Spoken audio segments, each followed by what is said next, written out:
was one of those nights when the rain seemed to never stop.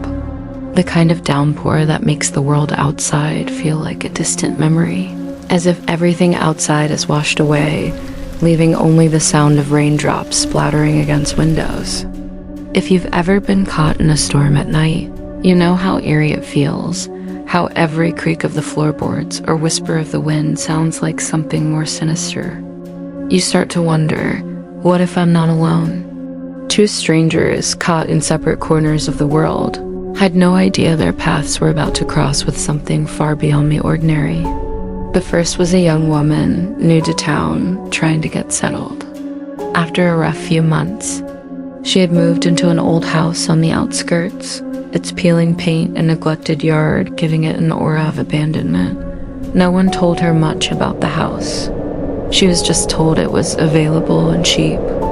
The second was a man, a longtime resident of the town, who knew all too well the kind of things that could happen on nights like these things he had seen, and things he had tried to forget.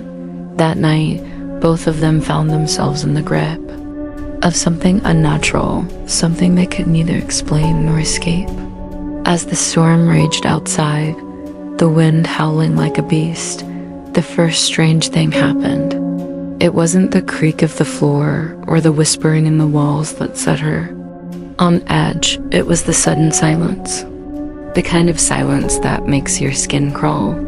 She had been reading in the dim light, the only sound the steady tap of rain against the window. But then, just like that, it stopped. The rain, the wind, even the distant rumble of thunder. All quiet. Her heart pounded as she tried to convince herself that it was just the storm settling. But deep down, she knew something wasn't right. Meanwhile, on the other side of town, the man had spent years trying to ignore the strange occurrences that had haunted the town ever. There were stories. Of course, everyone had their own theories, their own whispers about what happened in that house. But most of them were just that, stories. And yet, tonight, the air felt different. He couldn't shake the feeling that tonight, the stories would come to life. The wind picked up again, howling through the trees like a chorus of voices. It was then that he saw it. A shadow, tall and thin, moving just beyond the line of the porch light. He froze, unsure whether his mind was playing tricks on him or if he was seeing something back at the house.